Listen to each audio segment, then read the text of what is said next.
Welcome everyone. My name is Manuel Martinez, and this is another episode of Career Downloads. For each episode, I basically hit the refresh button, bring on a different guest. For today's episode, I have with me Bri Haralson. I'm excited because I've met her, we followed each other on LinkedIn for a little while. Eventually we got to meet in person for the first time through a SIM event, which I've talked about quite a bit in the past about that organization. I was just very interested in a lot of the work that she's done. She's also very involved in, organizations like SIM, and it seems like she's very much willing to kind of help out in leadership roles within these different organizations to kind of, help give back or, uplift the community, whatever that might be. So it's going to be a lot of good insights that I think we're going to get out of this one. And with that, I'll go ahead and introduce Bri.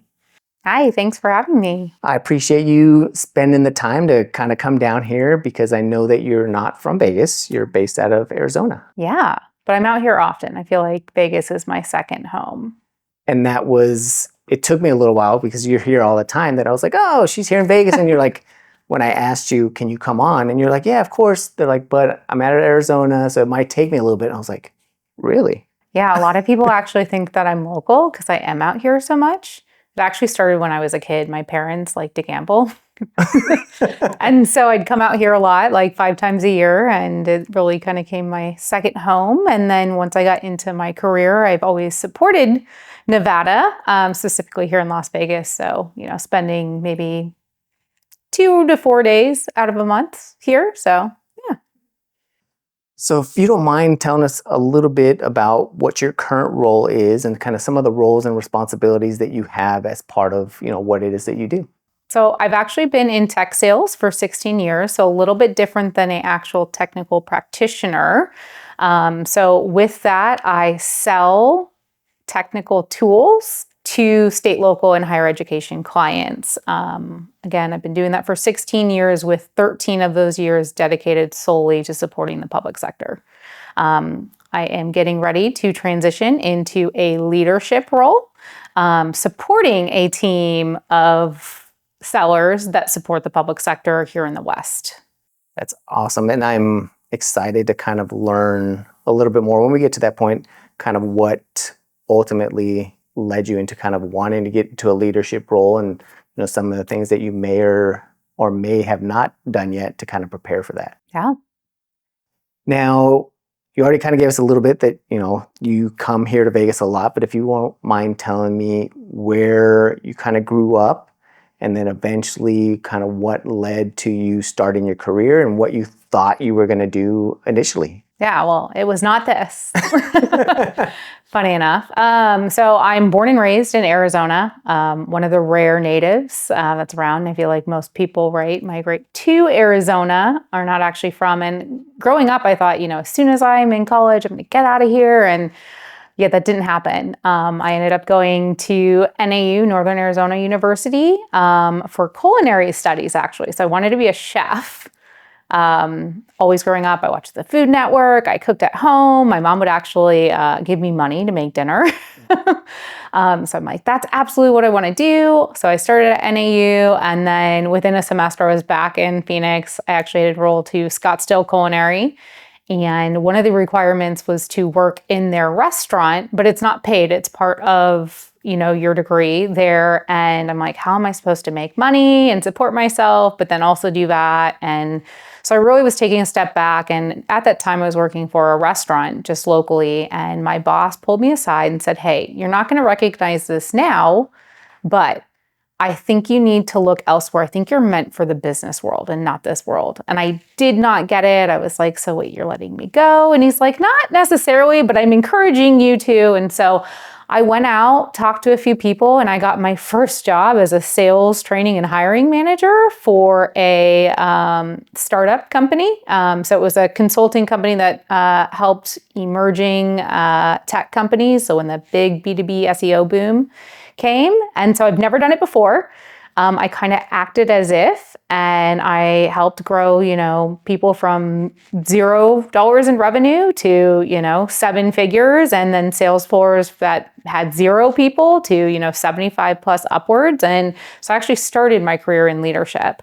And during those 3 years, I ended up getting an offer to come work for one of the tech companies, startups that I was consulting for. And so it was an IT training company that was locally headquartered here. But the caveat was you had to start in the lowest role they had, which is a business development representative. And this is inside sales. So it's like making 120 cold calls a day. And I'm like, this sounds terrible, but I might as well practice what I preach. I started in leadership, but I've never actually done it. So I decided, okay, this is the next step. I started in the role, but within 2 months, I got promoted into first line leadership. And so you're about to ask a question. Do you want me to pause there? Yeah.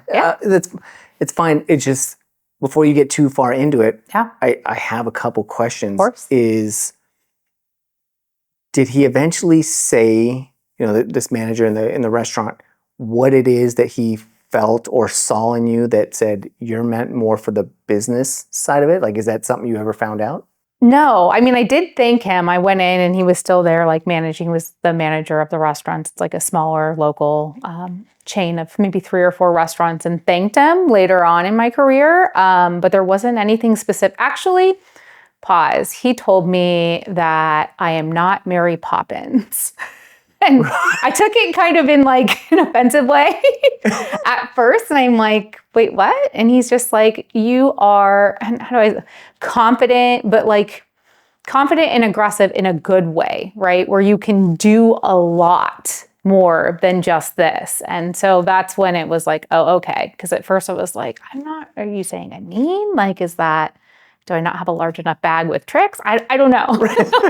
What does that mean? So, well, and that's interesting. Like, and it sounds like maybe he couldn't pinpoint it exactly, but just there was something that just like, just being in the restaurant, just cooking that culinary. That's not you. You seem to have like maybe a business acumen. And it's interesting. Kind of the other question that I had is, it was interesting that you were able to go into kind of like a leadership role to start with, because that doesn't happen. I've heard it happen, a couple different people, but like what was the process of kind of working, and again, a completely different realm. Yes. You're going from the restaurant now to sales, not just sales, but a sales leadership role. And I don't know if you were like in that restaurant, if you had like, if you were a lead, maybe not necessarily a manager, but like that type of responsibility. That's a great question. So when I was even younger, I want to say like even when I was like 9 or 10, my parents owned a structural steel company. And so I would, type the invoices, the bids, I do filing, light work like that, office work. So I did have some experience working in a business setting. But then as soon as I got to high school, I was always 2 years behind everyone. So the only thing I really could do was work at those quick, it was sauce. I don't know if you guys have a sauce here, but it's kind of like Payway. Do you have a Payway here? Yes. Like a fast casual, right? Because I can't actually serve liquor because I was under the age. And so that's when I first got into the restaurant side of things. But I knew a bunch of people just in the sales industry. And at the time, there were a lot of call centers in Arizona. So I helped sell leads. So the leads that go through, that kind of fun stuff. And I knew someone there, and he was actually the one who positioned me for this job. And he's like, I've got your back. I've seen your work. Like, I've talked to you. I think you'd be absolutely great. Just basically pretend you know what you're doing. And I did. And it was scary. I mean, I think my first day I walked in and I actually had my own like training room. And they're like, can you build a full training plan, a booklet for how we're going to hire people. And this is actually back when you would like place ads in like, the newspaper and other things through that. We still had, I think, the internet back then too, but it was a little different, but it was just kind of full fledged. I wish there was like a clear pathway, but it just goes to like, it's all about who you know. And if there's someone that sees something in you, like they will advocate for you, which is great. So I was very fortunate to have that.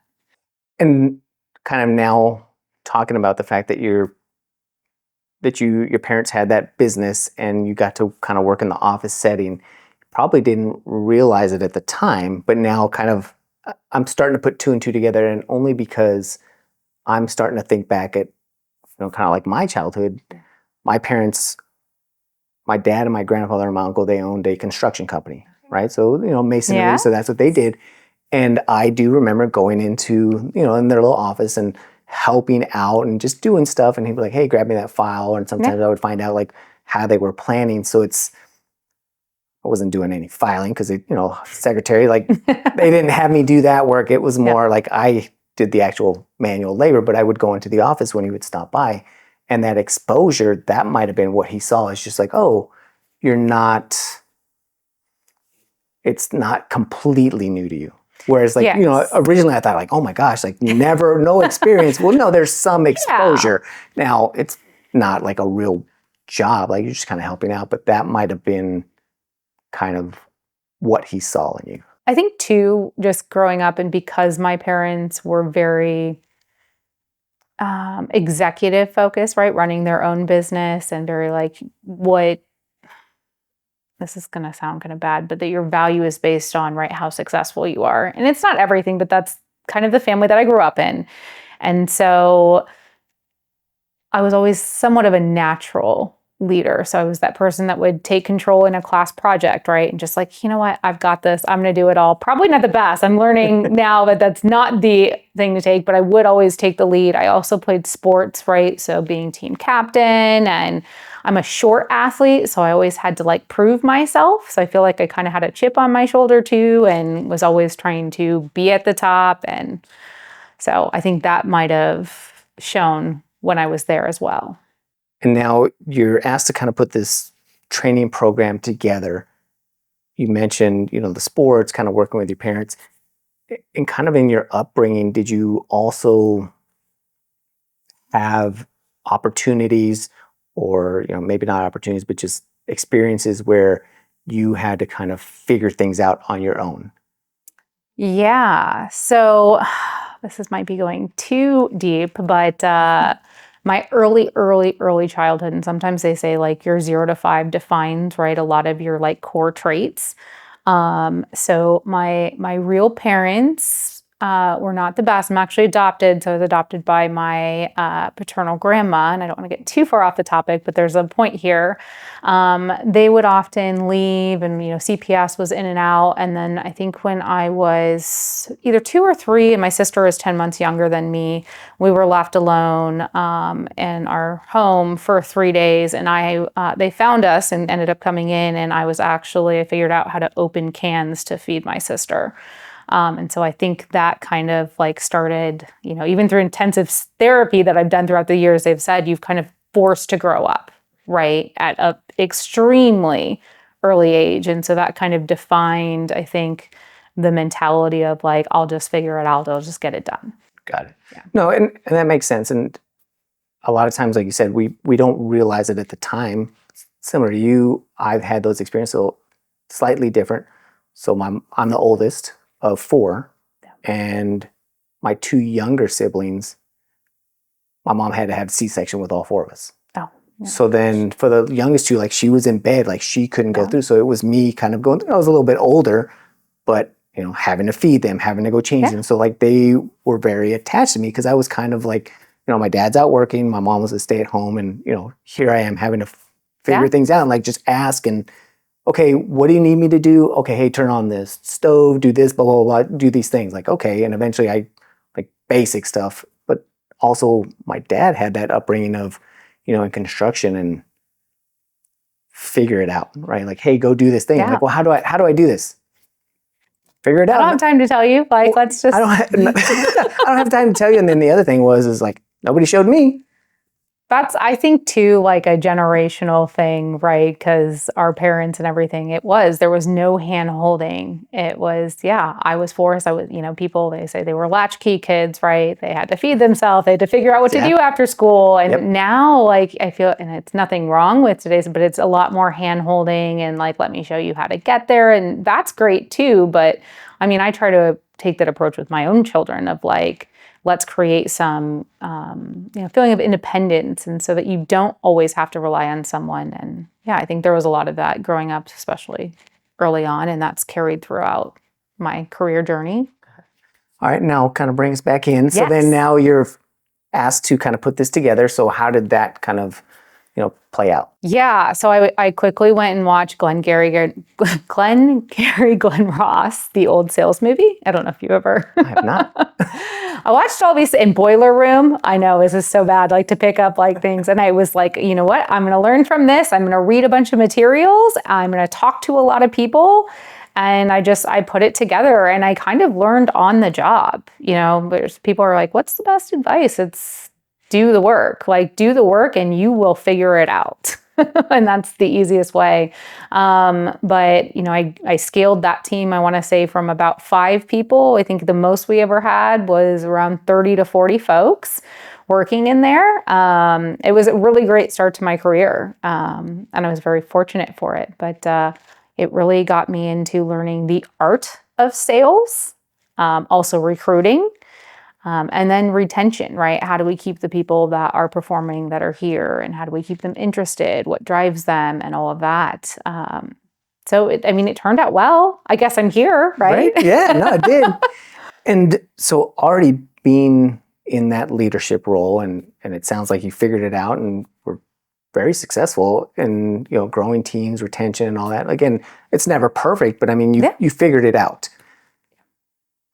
At some point, I'm assuming after that, I don't know if you kind of continue to kind of go upwards and you thought, hey, I want to stick down the management leadership route, or I want to kind of diverge at some point and go back to being I can elaborate on that. So, after I worked for the company that I was consulting for that had me come over, I had risen through the ranks, right, from BDR to a sales executive to leadership within there, training people on the similar journey. The natural step in that kind of sales is to move into the field. So field sales, right? Not inside sales anymore. And I had another IT training company reaching out to me, and it was for a field sales role for their enterprise team. And it covered a little bit of public sector as well as enterprise accounts like Amex. It was actually one of the NetApp authorized training providers. And so I was like, absolutely, I'll take the interview. And so that's when I got into field sales. So I was an individual contributor.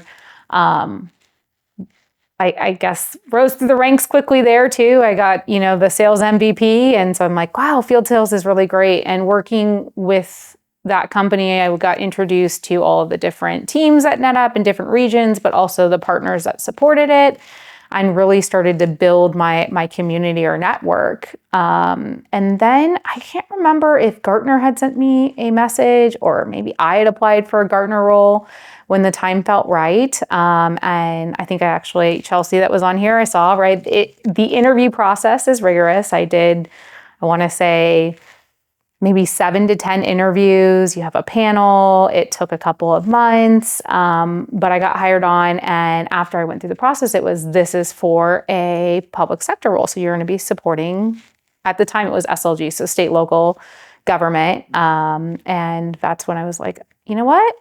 Sure. Why not? I've done it a little bit. I haven't done it full time. I'm coming off of, Amex and some of these larger accounts, but it sounds great. So I don't know if it's changed now, but I was one of the youngest field sales reps to be hired at Gartner. So it was a little intimidating, but that's when I first started actually supporting Nevada. So I'm kind of all over the place right now, but I ended up supporting Nevada, New Mexico, and Arizona in the SLED space there. And then I had my son, and being out in the field every day was not the business. It was not the business, especially when he was that young. Like I tried it, I came off my maternity leave, and I want to say I tried it maybe for like 6 or 7 months, but there was a local opportunity here just to support SLED in Arizona. And so after my 3 years at Gartner, I transitioned over to the partner side. So I've kind of hopped to different areas of tech, right? And worked for a local reseller that specialized in Arizona, Nevada, and New Mexico. So with that, I got exposed to, a bunch of different technology, NetApp, Cisco, Cloudflare, so, right, reselling. And that's where I really feel like I built the community and SLED and was like, you know what, I think I want to do this for real. Like I want to continue. I don't want to change further down the road. Like I'm a SLED for lifer. Right. I actually call it my civic duty without civic pay. God bless those that can do it. But it's a way for me to give back to the community. And so with that, I, worked with a bunch of different companies, and there was a position open at one of them at Elastic at the time. And I had helped bring Elastic into the state of Arizona. And so naturally it made sense to go to the manufacturer side after that. And then, that's how I got to where I am. You mentioned kind of doing the work, right? Yeah. And especially with rising through the ranks. And a lot of times people from the outside looking in, you kind of look and you're like, oh, what is it that this person's doing? Especially being that young of an age. So when you say just kind of doing the work, what does that look like? Because I have a little bit of experience on the sales side as, a sales engineer. Now, one of the things that I didn't realize at the time, and I've talked about this a little bit before, is I thought you just show up to customer meetings. I have to know the technology, but then that's it, right? Like I'm here to just talk about tech. But there's a lot more that goes into that, a lot more planning, especially, working with an account rep. There's a lot that goes on behind the scenes. It's not just learning the technology, it's understanding business speak and, following up, and you're doing a lot of project management. And I covered at that time public sector, and the sales cycles are a little bit longer, but you started kind of private. So that's probably a little bit faster, but there's project management, there's a lot of organization. So what are some of the things that you had to do there? Yeah. So, you nailed it on the head with it. It is almost like being a project manager, like being an account executive, account manager.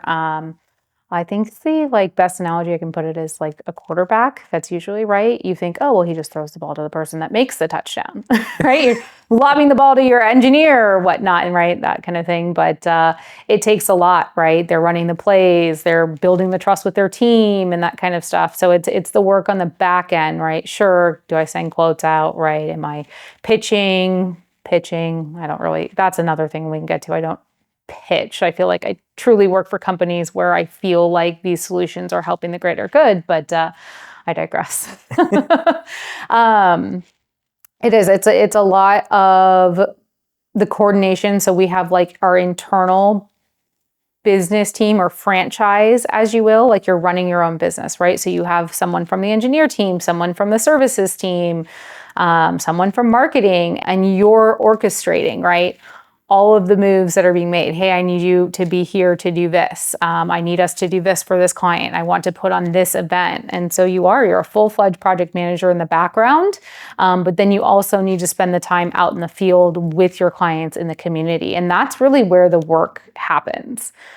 People think like, 9 to 5, you're on the calls, you run your meetings. Like that's not it. It's going out into the community and showing that, hey, I'm invested in what we're doing here, right? I'm a citizen, I'm a tax-paying citizen usually in where the areas. Obviously I support more states than just what I live in, and I want to build this relationship. And so it's funny because like the best and worst advice I have is do the work, if you put it right? Because you do need to do the work, but the work needs to be intentional and meaningful, and you need to have influence, right, over what you're doing. So just putting your head down and working and doing the bare minimum of what they're asking isn't going to do it. It's that extra step of I'm going to actually put my personal time, not just my work time, back into this community that I'm supporting. I'm going to learn the ins and the outs of public sector. I'm going to work with my partner community, right? And see what they're doing and how I can better them. And so it's the extra time or the off the field time that is really where the work is. And you kind of mentioned being the quarterback, like, yes, you're coordinating or as a project manager. Originally, you were the person doing the work, right? When you first started, you're building this, you're developing teams. What's that transition, or what did you struggle with kind of going from I'm the person that does it, and it sounds like you're very confident and hey, I can figure it out, right? Like, am I confident in that I know how to do it day one? No, but I will figure it out.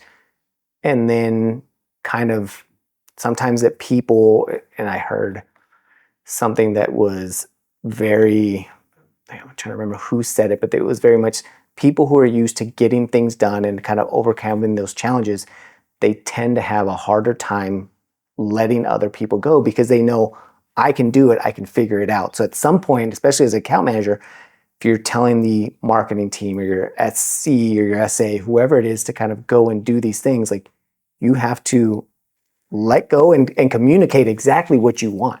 Yeah, it's hard. So once you figure it out, let me know. No. You get back to me on that. It's herding cats, for lack of a better term. But I've read a couple books on this, and it's learning how to have decentralized command. It was actually based on military and people that were in the Marines and Navy. It's hard, right, to put your trust into other people. And I would say even to this day, even though I'm like this far in my career, it's something, if I were to pick one thing that I struggle with, it's trusting people enough to get that stuff done when you're asking. And then it's that constant having to follow up, and like, you have a million things on your plate, but you need this done in order for that to get done. And it's all this like back and forth and connecting the dots and crossing the crossing the T's, dotting the I's, whatever it may be. I think the best advice I can give on that sense is going to be having like expectations be really clear and being in constant communication. So like something that I do, if my sales engineers in the past are watching this, I am very upfront when we start of like, I love to have fun. Yes, absolutely. But my clients are my babies. Like they're all my babies and I want to take care of them. And so like things don't get dropped. I understand like I can be, I don't want to say harsh, but tough, right? There is an expectation, but I lay those expectations out in the get-go. And then I also ask like, what do you need from me for you to be successful? And then I make sure that we're in constant communication so that things really don't get dropped. And if they are, I'm at the forefront of it, right? Because I'm constantly checking in and there's no, oh, well, why are you asking me for that? Why are you like, poking at me? And I'm like, well, remember that first conversation that we had? That's exactly why I'm doing it. So I think if there's clear communication and expectations are laid out, then that helps with that decentralized command and having people, I guess, operate right underneath you or for you, whatever that may be. Sounds like, and I'm going to try and summarize as best as I can, but it's really setting those expectations, having clear communication of what your standard is, what your expectation is, and deadlines. And I'm sure you've probably have learned to kind of put in a little bit of buffer time. Like if you need this by Friday, you probably say, I need this by Wednesday. Always. And you learn which people are going to get you right things on time or after that, and then you can adjust. But it's having that joint accountability of like, there are certain things you expect from me and there are certain things I expect from you, and we're going to be lock in step to carry that out. Again, I'm still learning. It's probably one of the things I struggle with the most because going back to my childhood, I'd step in and be like, I'll just do the project myself. You can't do that. Like burnout is a real thing. If you take on everything, you keep saying yes, you will be exhausted. And I did that at one point in my career and I felt it. It affected my home life. It affected, my work life. I was just overextended. And so I think that has helped me kind of ease into, what? I trust you to do this. And what's that balance of constant communication versus micromanaging? Oh. And maybe you kind of teeter there because I've seen that there's one where we have to have the constant communication. And again, everybody's different. Who the people are like, this is what I have to tell you. If something different comes up and say, hey, there's a change or there's additional requirements, whatever that might be, here's the information. Or, hey, I need to get some information from you, as opposed to almost like every day or every other day. Hey, where are you at with this? Hey, where are you at with this? So is that something that you struggle with? Or? So I think there are certain people that do need to be micromanaged. Absolutely. But you need to do it in a way where it doesn't feel like they're being micromanaged, where you're taking the approach of this is like, in their best interest and, figure out what motivates them. And you're not phrasing it as, why is this not done? Right? It's, hey, I just wanted to check in on the project. Our client is, trying to get this done, by this date. Where are you at? Is there something that I can do to help, right? Move the timeline along. And so you're changing the mindset from like, hey, you're not doing something on time to like, what can I do to help? And that there's a greater good at the end of it, right? Your customer needs something, right? It's not necessarily me asking you because I need it. But I think also having scheduled syncs already is really big, right? Because that way it doesn't seem like you're just putting time on the calendar because you want that done. It's, hey, this is the time for us to go over the things that we both said we're going to do, both of us, not just me and you, where you can tell me, hey, these are the things I need from you, where you're at, you get your status updates. And so there's no expectation when I'm on that call of like, why are you micromanaging me? Well, this is what that call is for. And it's already on the calendar and we have it early and often. The other area where you kind of had mentioned is at some point you're kind of building a community, you're building a network, and it's kind of who knows you, and you're starting to kind of get pulled around. Now, when I looked at it, you did spend quite a bit of time, these different organizations, you kind of rose through the ranks, but at some point you kind of moved on. Is it, again, just, it might be different, but sometimes where you the one kind of like, I'm looking for that next thing and I'm not getting it here? Or is it somebody's coming and they're seeing, the work that you're putting through and saying, hey, you should look at applying here, or hey, there's an opportunity that I think you would be good for? It's a great question. So I feel like if you are very successful in your role, you will always have, 2 to 3 opportunities that you can take advantage of, right? I think anyone in tech sales can come here, especially in SLED tech sales. If you've done it for a while, you have recruiters knocking on your door all the time, right? Because it's a very specific person that they're looking for. So if you've done it for, the 10 plus years, your LinkedIn inbox is flooded and it's kind of weeding through that noise. But for the most part, I think any time that I have moved on to another, it's because I'm at a point wherever I was at where I wasn't getting enough, right? Where I needed to take the next step to grow. So if we look back at, okay, I was consulting, right, and leading, but I had never actually sold myself. So it made sense when I had that opportunity presented to me to be like, yeah, you know what? You're right. I should actually do what I'm teaching, right? That's just going to make me better in the long term. And so but then I reached the point of like, okay, well, what's the next step after inside sales? Field sales. And it just so happened that someone was reaching out to me. And so it was kind of like all of the stars and moons align whenever I'm at this point of, needing something more and wanting to, take it to the next level, that I look at the people that reach out and I'm like, I think this one's going to be a good opportunity.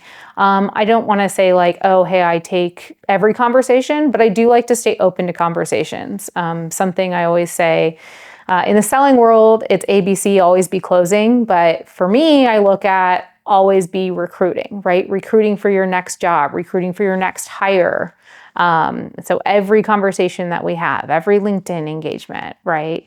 That is all building up for something in the future. I might not know specifically what that is, but even like this, right? We became friends on LinkedIn, we met in person, and now we're here. I didn't know that this was going to happen. It's every little thing, but it was probably an intentional thing right on your end of, hey, there's someone in the community. I'd love to have them and put them in my network. I'm going to make the request, right? We're going to go to shared events, those sort of things. And so,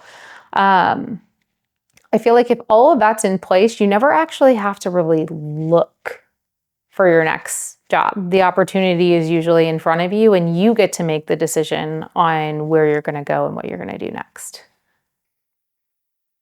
I would agree with you quite a bit on a lot of that. It's if you are doing the right activities, if you are performing, if you are a high performer, and again, that doesn't mean that you're like the A-type personality, like you're out and about, but people are starting to kind of know who you are, right? Yes. So like you said, I made that request and I wasn't just like, okay, I'm just going to watch everything that Bri does. And I know exactly what she's done. But then same thing, you start to see people, you understand I've talked to other people about you, right? Yeah. And a lot of times that's what might happen is how you carry yourself when you're doing your work, and then even outside of that, like you could have been the best salesperson, right? And maybe could.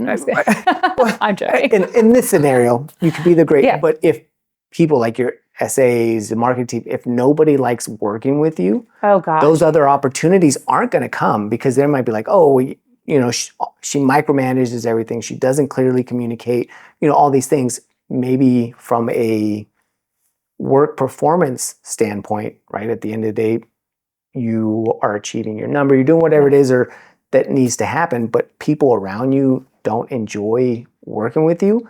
That comes around. I can honestly say, like, there was a point in my career, and it was when, it wasn't at the very start, because I feel like I was a little bit more laid back. You know, I was late teens getting into my career, but maybe like early 20s, right? Where I noticed the industry I'm in, right? It was, and this is nothing wrong with it, but you know, you're surrounded by males, a lot of males who are, you know, 40 plus. Here I am, early 20s, the youngest person. And I think you almost adapt into this person that's not necessarily you because you feel like you have to. And there was one role where I felt like I didn't want to make friends. I did. That was like why I said the worst advice and the best. I put my head down and worked. My numbers were there, and I didn't care about the bonding of, you know, my team or support or getting to know anyone. And it didn't fare well. Like, you know, at the end of the day, it was me on my own. And I kind of took a look back and I'm like, I don't have to be that person. I don't want to be that person. And I think, you know, going throughout my career after being that person and then also working for people like that, I've learned like, that's like one of my biggest fears in my career is like, gosh, you know, stepping back into this leadership role, like a title leadership role. Like I feel like I lead, you know, in some of these stuff I do community wise, but I hope I've learned from that experience. And I would hope that if someone felt like I was doing that, micromanaging or, you know, overcompensating for being a young female in this, that they would come to me because it's like, it's one of my biggest fears. Like, I don't want to be like that. I want to create environments that people want to be in. They want to work for you. They want to work with you. They want to be there because of who you are, how you lead. And that's hard. It's really hard when you're coming from being, I can't think of the word. Why am I, it's escaping me. Being on the other side, right? Being a minority and not the majority in this industry. If you're okay talking about it, I think that's a good topic, is especially in that scenario, and I'm sure you're not the only person that's encountered this, and I'm going to say the only woman that's encountered this, is especially being younger, you know, starting your career, it is more of a male-dominated industry, and I've talked to a couple other field reps and, you know, just women in general, that when they kind of start out, there is that balance of like, well, I don't want to kind of make those friends. I just have to do the work to kind of prove that I belong. But then at the same time, like you don't want to,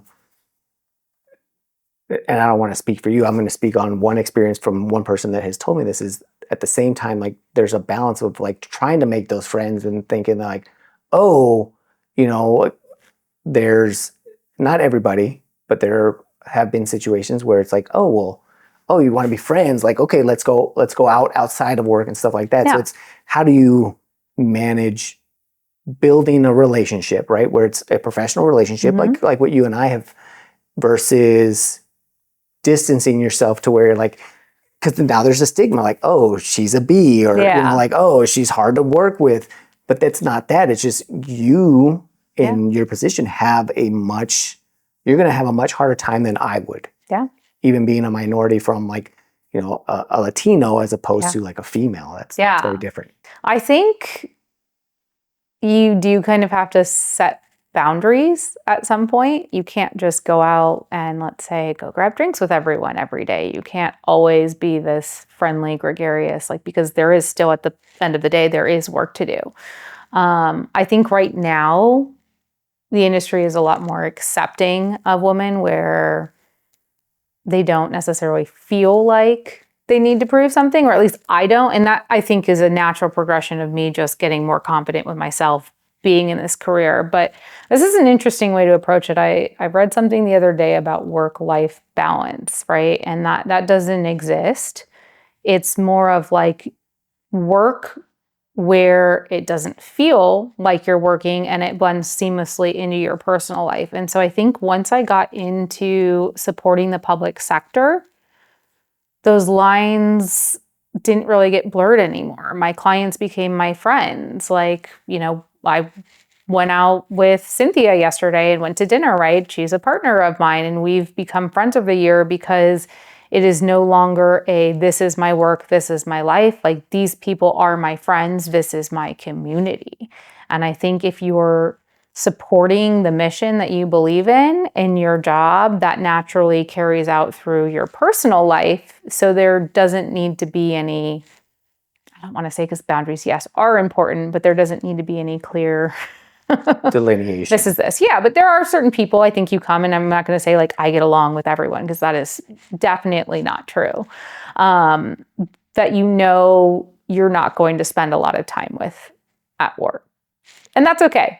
That's going to be okay. And I think for the most part, people can sense that if that's not. And sure, you said people are going to think, oh, well, she's a B, she's just, but that's okay. I think that's part of growing up too, is like, not everyone is going to like you. And the like quicker you get to the point that it's like, that's okay, is great. You hang out with the people that you want to hang out with, right, past work time, and you get to choose the community you're in. It does. And it's really just, it comes down to, if I'm kind of hearing you right, it really comes down to, one, being confident in yourself and not worrying about what people are going to think about it. You're like, I know I'm doing the right thing. And I agree with you. You don't have to be friends with everybody. Like, you can and should be civil with everybody.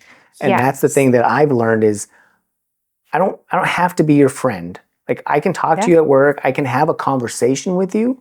Am I going to have drinks? Are we going to spend, tons of hours together? Probably not, unless we're working on a project or something like that. But I can talk to you. I can be Manny with you, but know that once kind of the required, or even just a little, hey, interaction. Hey, how's it going, Bri? Oh, doing good? Good.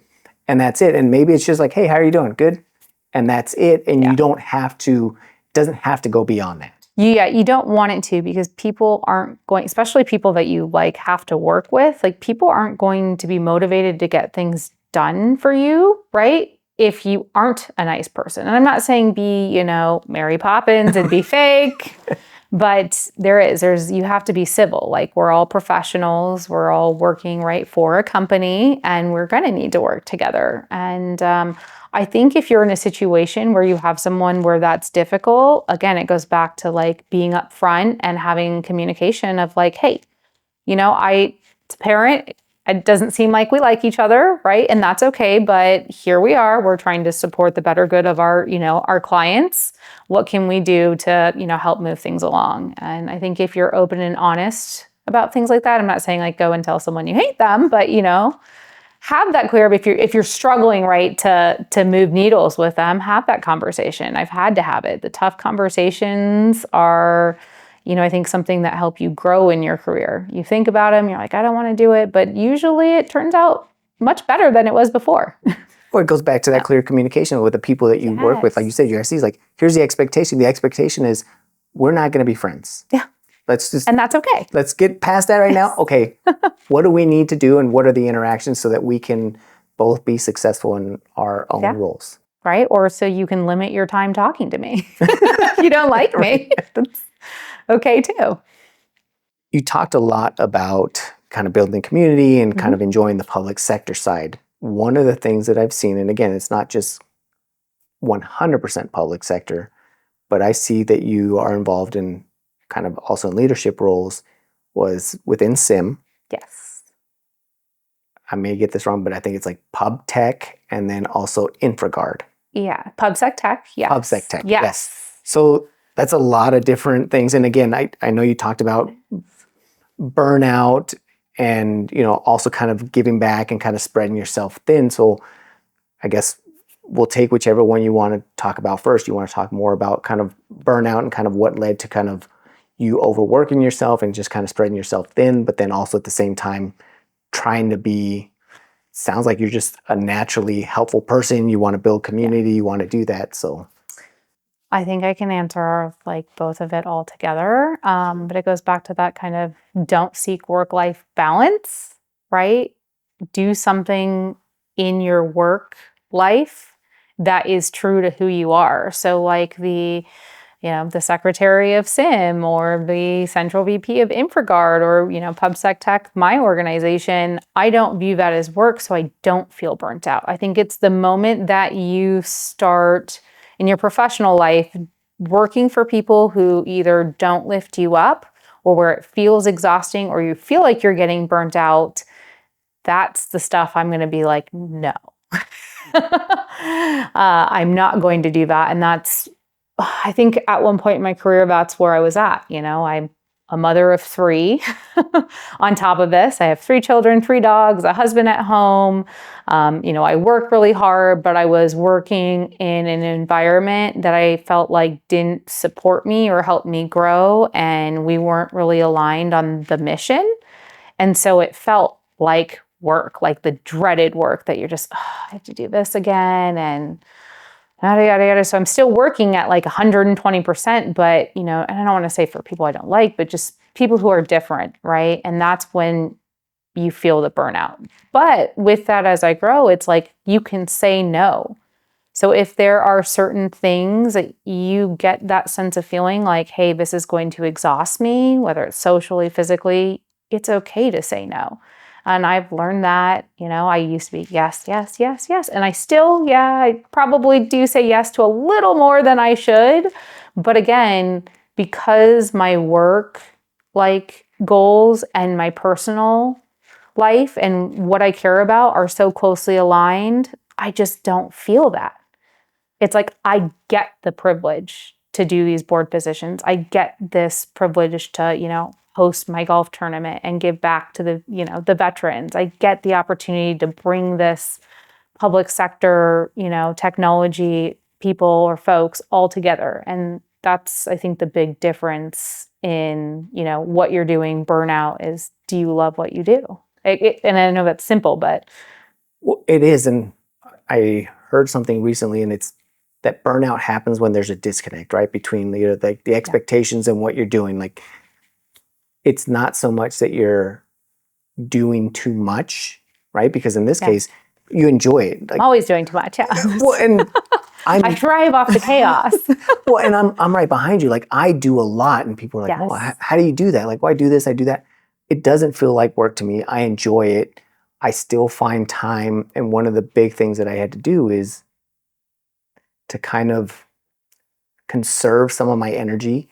Is be present in that moment. Like, when I'm at home, I have to be at home. Yeah. If I'm out at a sim event, like, okay, I'm there. I'm not wondering about like, okay, hey, I have to do this work stuff when I'm at work. But that burnout starts to happen when there's a disconnect between, like you said, you're dreading it. Like, here's the expectation of what I need to do no matter what I'm cranking out. I'm putting in, 60 hours, but I'm not able to reach that. That's when you burn out, as opposed to, well, here's the expectation. I'm meeting it and I'm enjoying it. Then it's okay. I'll go all day. It's funny because I'm actually an introvert, which I know everyone's like, wait, what? You're in sales, you talk for a living, you deal with people. It's called a schizoid, and it's not schizophrenic. It means you just prefer to be alone and you need time to recharge. And so part of me avoiding that burnout is making sure that I do set time aside for myself, where I say I'm really into Korean dramas. So I'll sit there all day and I'll watch them. And that's my reset button of after a 5-day conference or being out in the field all week, I have that time for myself where, even if I'm close to burnout, right, I recharge. You're plugging me back in and I'm getting that time to relax, ease my mind. So that's important too in your career. But those things that you say that do feel like burnout, you just got to nip them in the bud and nip them in the bud early. If you're not liking what you're doing, not liking who you're working for, like, here's the reality. They'll get rid of you in a second. They don't feel like they owe you anything. So do yourself a favor and go find something you love to do. Go work for where you want to, work for. Like, life's too short. Yeah. Well, and I like I forget the term that you said. It was a Schizoid. Schizoid. Yes.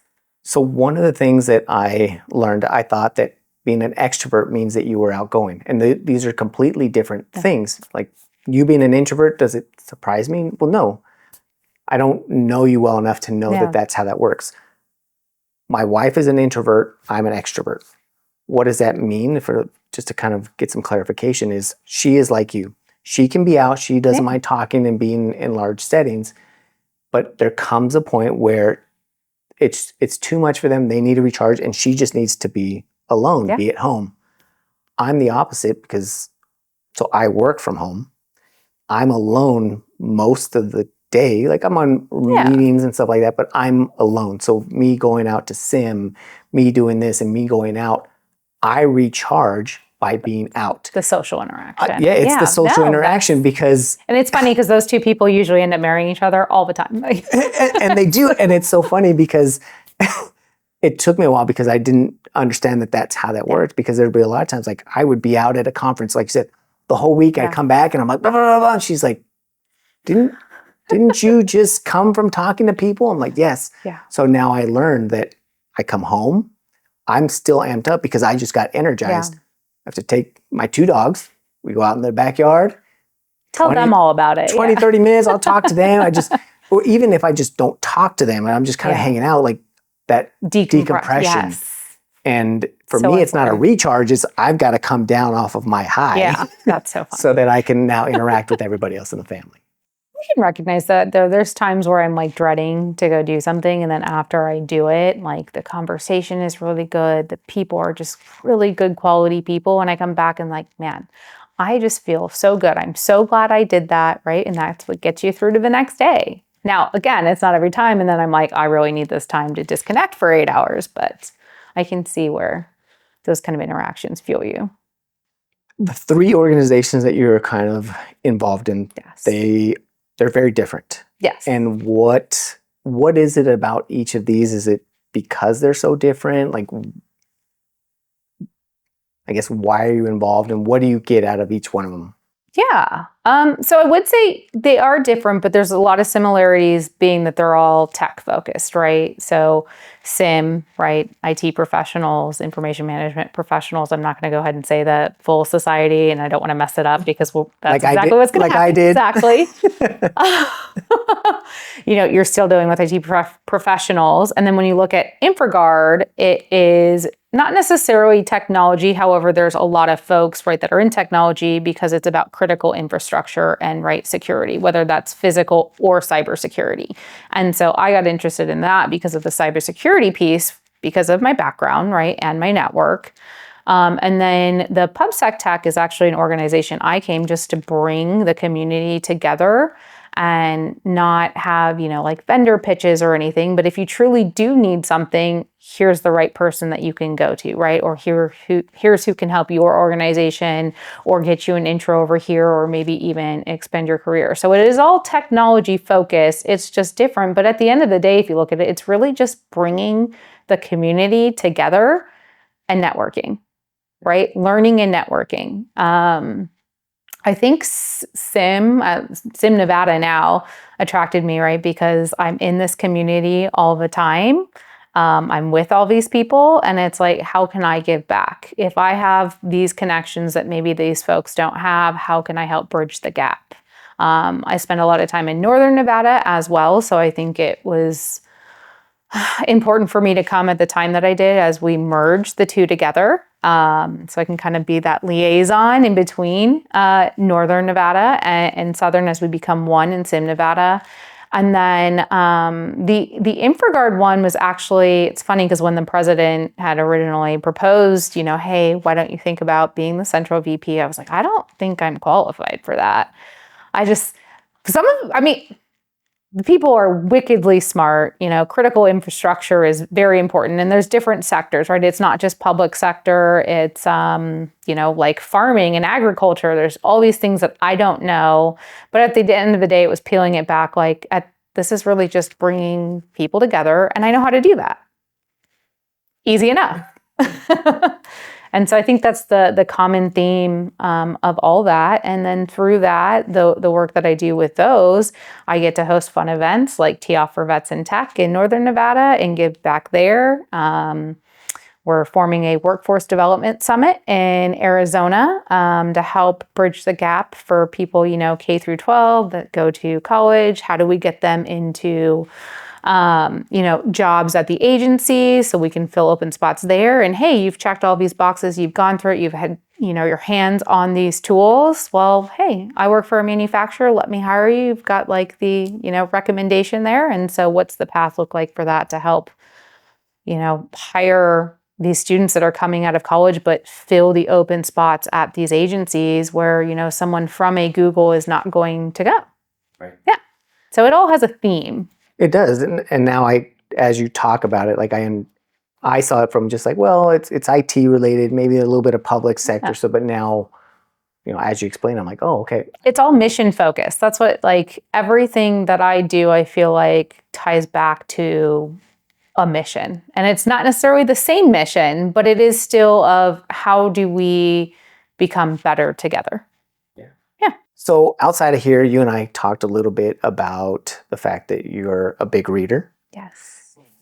I know that you, similar to me, it sounds like you kind of read a little bit of different things, but do you also read management books? Is it more just for fun? And if you read more just on the, whatever the split is, it doesn't matter. Are there any books that you recommend or any that you have said for yourself, man, I read this book and it was very beneficial to you because I took away this one thing that has helped me? I do read a ton. I think we keep saying earlier when we came in, I read about 1 to 2 books a week. Hack, do Audible. So while you're showering, while you're getting ready, while you're doing laundry, while you're driving. If you're like me, you're in an airplane all the time, listen to books, because the time that you actually get to sit and read, I don't know about you, but that makes me fall asleep, even though I love it. So that allows me to read a lot. I do split my time. So I read a lot of psychological thrillers, fantasy, like The Fourth Wing, absolutely love those types of books, Lord of the Rings. So a mixture of that, but I sprinkle it in with leadership or industry related books. So if I were to have to recommend one, it would be Extreme Ownership. And that goes back to where I was talking about the former military people. So Jocko Willink and Leif Babin wrote it. And it really is about owning everything that happens, in your life and taking that extreme ownership so that you can control the outcome, so that it's not necessarily this didn't go the way that I wanted. But if you take that full ownership, and it's in little things like waking up early, so right, setting your goals, being accountable, right, for the goals that you set, holding yourself accountable. Those are all things that lead to your success at the end of the day, but also what you need to instill when you're leading other people, more importantly. So that would be one of my big ones. There's also Recoding America.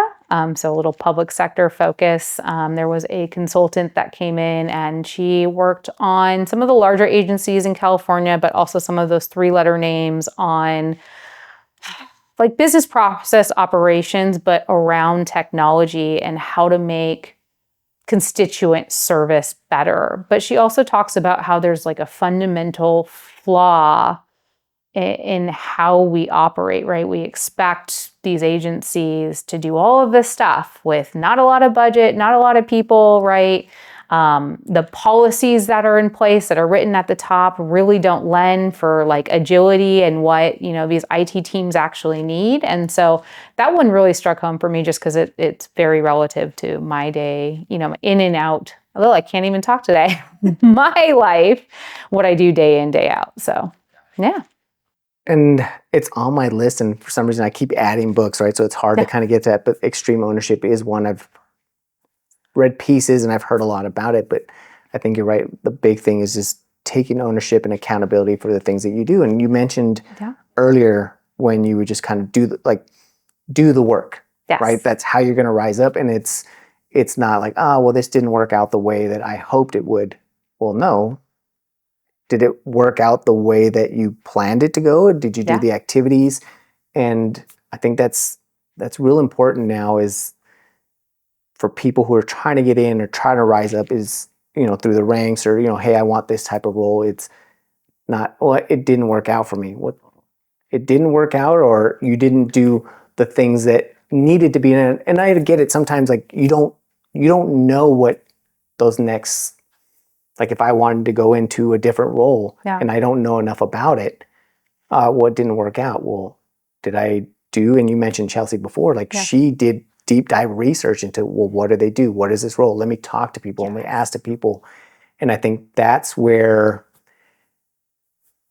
a lot of times, and this is something that came later on in my career, is the things that happened, like when it feels like it aligned, and I'm like, well, did it really align, or did I do all what was needed to get there? Or when did you put in the work? Did you put in the work? And when it didn't, is, well, did I do the work? Did the outcome match the inputs? Yeah. And I think if you look at it, like, the majority of times when you take ownership and you hold yourself accountable and you do the things that you say that you're going to do or you plan out, you'll notice the majority of time the outcome is positive and what you wanted it to be.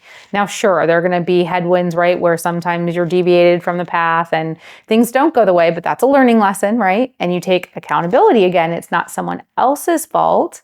It's probably something, right, that I did, so that you can rectify it and not have it again. But I did want to double click on something you said about, hey, maybe I applied for this job and it wasn't the right time, or something I did. So I actually applied for a leadership position at my most recent company. And I knew that I could, I've been, I'd say, out of the title leadership role for a little bit, but I knew I could do it. Like, I know the market well, I knew the company well, etc. I went through the interviews, and it's with people I work with, obviously, and there were some leadership changes that happened at the higher level, and we brought on outside people, so I didn't get it. And I had a choice at that point, and I was like, okay, what am I going to do? Well, I committed. I said, hey, I'm going to just see where things go. I'm going to commit to what I'm doing here. And at the time I was upset about it, right? It hurts. It's like, I've been here. I thought I put in the work. I think I can really, lead this team. And it wasn't until about a month ago where I was able to step back and say, that was the right decision. It really forced me to step up and look at the things that I was doing and grow as a leader myself. And I was like, you know what? I don't think I was ready. I think I needed that time. It made me seek out, right, additional things in the community of how can I lead these groups and lead without that title. It made me look at the team that I have now. And even if I'm not in this position, how can I still lead them and, grow as a leader, as a coach, as a mentor, and it was very valuable. So I do think there are certain things that happen, and timing is everything. And to take those times where things don't work out, again, accountability, right? And look at it of, what can I do now to better myself or to make it work in the future? And here I am accepting my next leadership position, and it all does work out at the end of the day.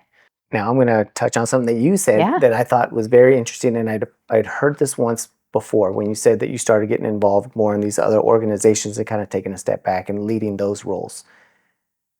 Would you say, especially because the timing was perfect, reflecting and like, well, let me step up in these roles. Do you think that was a lot more valuable than you thought, especially leading in external organizations? Because in those roles, and I've heard this with like Toastmasters, with SIM, with a number of these organizations, is when you get into those leadership roles, you are leading because you're not managing. These are all volunteers, that people that show up, like, sure, maybe some of them you pay a due, but it's not like at work where I can't tell you, like, hey, I need you to do this report. Yeah. Yeah, good luck. Yeah. I need you to give a speech, at the next The meeting. chain of command. Yeah, no thanks. There you really do have to lead because you have to lead in volunteer organizations. So would you say if someone who maybe didn't get a leadership role or is thinking about doing that, maybe getting involved in an external organization like that would be how you can acquire those skill sets without actually being in a title like manager leadership type role? Absolutely. I think I'm an advocate for anything you can do in your life. If you want to be a leader, you need to live, right? You don't want to just, I guess, take a leadership role right for the title. I see people do that and you don't succeed because you aren't tied back to the greater mission, right? You're not invested in actually growing people, right? Our goals as leader is to create other people, right, who want to lead and help them rise up. And so there's a disconnect there if you're just in it for the title. But when we're talking specifically about going into organizations outside of your normal 9 to 5, it is different, right? You have people who are coming from all different backgrounds who are volunteering their time, right? And you don't have a direct, but I think too, be intentional about what organization and community you are joining and leading, right? Because if you have really good people that are also leading, not only are you going to learn from them, but you don't really need to tell them what to do. Everyone is stepping up to the plate, raising their hands and being like, hey, I want to do this, or let me do this, let me take this off your plate. So there doesn't really need to be, I guess, like a chain of command authority. Of course, you do have different roles, like, Bob is our president, and if he tells us to do something, we're going to do something like that. But it's interesting, and I think it shows a lot about that person when you take that kind of ownership of your future of, hey, I might not have the title at my job, but what can I go do, right, to still grow and lead without that title? And so take the job, take the volunteering role, right? You can honestly go volunteer at a local organization and lead all the volunteers. It doesn't have to be something formal so that you get the experience, but it's also not going to be an experience where, hey, if you fail, you're going to lose your job, your income source, things like that. Yeah, and you could probably even on a smaller scale, like if there's little projects that you want to try and maybe you're not officially the lead, but trying to step up and take those roles, like you mentioned. I did that sometimes in school. There's a group project, and I was like, I just want to get this done, or you're taking too long. I'll just do it, and that wasn't the right approach. As you and I we've have all both learned that you can't do that every time, but you can still lead and orchestrate, right? And implore other people to help you do it together. But at the end of the day, someone always needs to step up and take the lead. Right. Otherwise, it just is pure chaos. So you answered all of my questions, and you kind of were able to go through and dive deeper into, just different areas and aspects of your career and just kind of your experiences.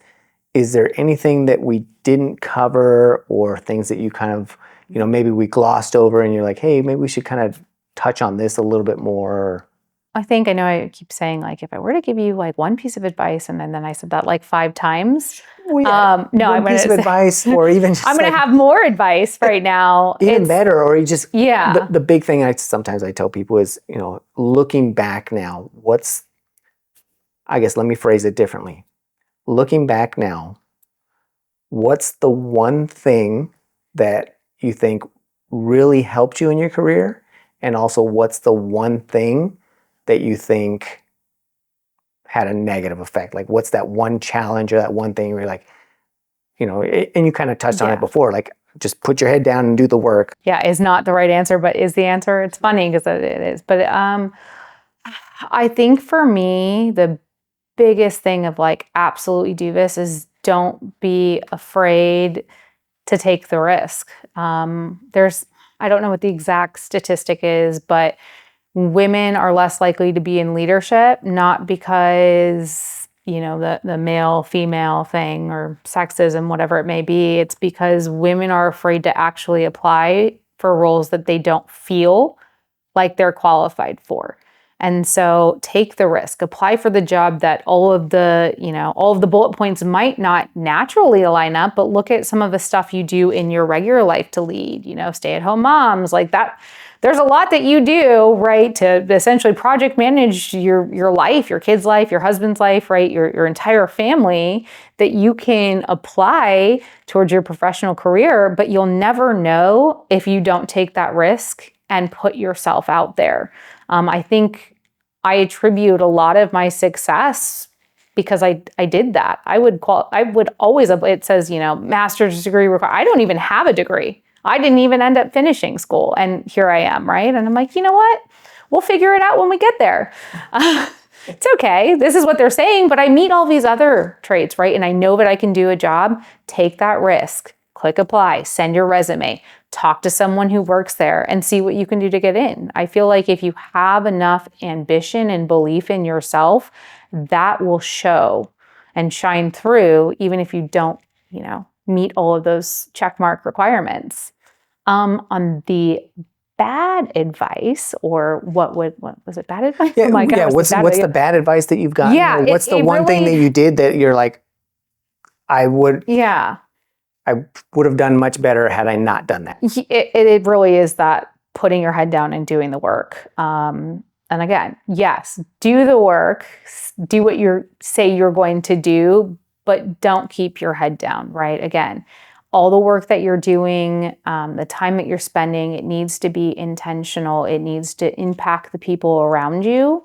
And you can't isolate yourself, right? I feel like a lot of isolation happens when you put your head down and that's all you see, right? You have your blinders on, and people aren't receptive to that. They're not willing to help you if you're not willing to talk or help them, or they don't like you. And so, yes, it is important to do the work, but don't put your head down. Put it up, engage, right, in conversations with the people you work with, your community. And don't be like disingenuous, right? Don't be fake if that's truly not you, but take interest, right, in other people and the work that they're doing, and not just what's on your plate. There's a quote, and I need to go back and find out where, just because it's come up lately, and it's funny that you said that because this instantly came through.